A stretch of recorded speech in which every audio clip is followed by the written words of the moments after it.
sur le 4e épisode du Monday Talk. Et aujourd'hui, on accueille Mathilde avec nous. Donc merci Mathilde d'être présente en tout cas pour le Monday Talk.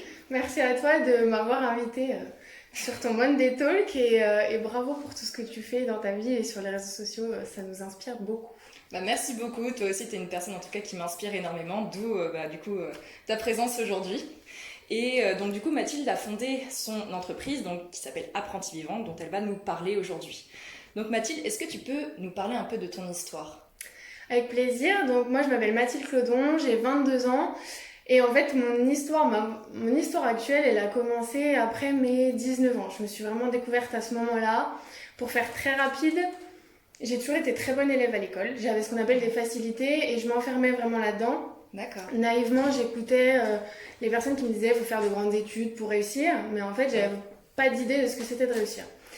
Et donc, à mes 18 ans, je me suis retrouvée en classe préparatoire et je me suis intéressée à ce moment-là, je me suis ouvert un peu l'esprit, je me suis intéressée notamment à la politique. C'est vraiment la première étape de ma prise de conscience et c'est à ce moment-là que j'ai commencé à réfléchir par moi-même. Ouais. Ensuite, j'ai fait un stage à Paris et c'est là où j'ai découvert l'entrepreneuriat, j'ai rencontré des gens qui m'inspiraient vraiment. Et j'ai pris exemple sur eux, j'ai commencé à lire des livres, etc. Et aujourd'hui, en début d'année, j'ai créé ma propre boîte qui est Apprentis Vivants et qui est spécialisée dans le conseil en prise de parole. D'accord, c'est super, en tout cas, vraiment un parcours hyper intéressant. Est-ce que tu peux nous parler un peu plus d'Apprentis Vivants ? Qu'est-ce que c'est exactement ? Alors, Apprentis Vivants, à la base, c'est né pendant le premier confinement. Ouais. Comme quoi, on aura des belles histoires à raconter. Le storytelling, là, on est bon. Donc, la première, c'est né du premier confinement. Vraiment, je me suis remis en question. Et j'ai eu envie, après 1 an de découverte personnelle, à partager ça, ce qu'on n'apprenait pas à l'école. Donc j'ai fait un compte Instagram qui existait encore à l'heure actuelle et un blog. Ok. Où je partageais ma vision de la réussite, des échecs, des choses qu'on n'a pas l'habitude d'entendre à l'école tout simplement. D'accord. Et aujourd'hui, Apprentis Vivants, après l'engouement que ça a suscité, j'ai créé et je me suis spécialisée dans la communication et les conseils en prise de parole. Donc c'est une agence qui aujourd'hui est composée que de moi-même, mais qui a vocation à s'étendre et qui est vraiment une agence de conseil en communication spécialisée dans la prise de parole. Ok, super. Ça franchement c'est génial. Et qu'est-ce que tu aimes le plus en fait dans ce que tu fais ? Ce que j'aime le plus, c'est au quotidien d'aider des gens, que ce soit à petite échelle sur mon compte Instagram ou avec mes clients, mes coachés. Ouais. C'est vraiment d'aider les gens déjà à s'améliorer dans leur prise de parole, mais ça passe aussi par développer sa confiance en soi, gérer son stress. Et tout ça, c'est des choses en fait qui sont indispensables dans le quotidien.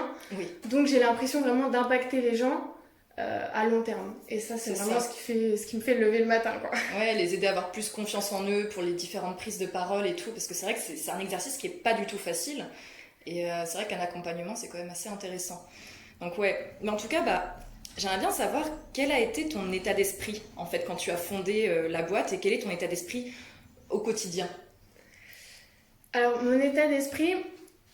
Avant, j'aurais dit j'ai un état d'esprit positif, je suis dynamique, etc. Mais aujourd'hui, je préfère dire, et éviter les raccourcis, je préfère dire que j'ai un état d'esprit observateur. Observateur, et c'est depuis ce moment-là où vraiment ma vie, elle a changé, on va dire. Ouais. C'est à partir du moment où j'ai été observatrice de moi-même, de mes émotions, de mes expériences, et que ce soit positif ou négatif, parce qu'on a tendance à faire le raccourci et à dire j'ai un état d'esprit positif de réussite, je suis jamais pas bien, c'est faux, c'est ok de pas bien aller, il y a des hauts, il y a des bas, il faut l'admettre. Et c'est à partir de ce moment-là, quand j'ai accepté mes émotions, qu'elles soient positives ou négatives, que j'ai vraiment réussi à avancer dans ma vie. Donc je dirais que mon état d'esprit, c'est un état d'esprit d'observateur, d'observatrice. Ah ouais, super intéressant en tout cas. Et du coup, est-ce que tu aurais un conseil à donner à une personne qui souhaiterait améliorer ses différentes prises de parole ou améliorer son style de communication au quotidien dans ses business, dans ses projets ? C'est large comme question, il y a énormément de conseils à apporter, c'est pour ça que ça nécessite évidemment un accompagnement spécial, mais la première étape, c'est vraiment, le meilleur conseil possible avec ou sans accompagnement, c'est de s'entraîner. S'entraîner, il n'y a pas d'autre secret, c'est pas magique. On n'est pas bon orateur, c'est pas vrai, c'est pas inné. C'est les gens qui sont doués aujourd'hui, c'est peut-être parce qu'ils sont plus entraînés que vous avant, mais ça conditionne pas votre réussite aujourd'hui. Et donc pour moi, c'est vraiment l'entraînement, que ce soit, même si vous n'avez pas l'habitude de prendre la parole, pas d'occasion à l'heure actuelle, il faut le faire devant son miroir. Voilà. Et Ouais, si, enfin, dans tous les cas, on ne peut pas se faire accompagner si on n'est pas prêt à passer à l'action et à agir et à s'entraîner. Donc c'est vraiment la première étape. Et parfois, on se sent ridicule, mais si on parvient pas à vaincre cet obstacle de la peur de nous-mêmes, on n'aura jamais moins peur du regard des autres. Donc c'est vraiment la première étape, c'est de s'entraîner, de se rendre ridicule, d'avoir de l'autodérision et ensuite de pouvoir partager ça. C'est ça. En tout cas, merci beaucoup Mathilde pour toute cette interview, c'est hyper intéressant.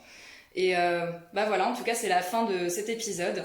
Donc ça nous a donné vraiment de belles leçons, notamment sur le passage à l'action, le fait de ne pas avoir peur d'être ridicule, pour vraiment s'améliorer au quotidien. Ce sont des passages un peu obligés, on va dire, pour progresser. Et voilà, je vous retrouve la semaine prochaine pour un nouvel épisode. Merci encore Mathilde. Merci à toi et merci à vous. Ciao. Salut.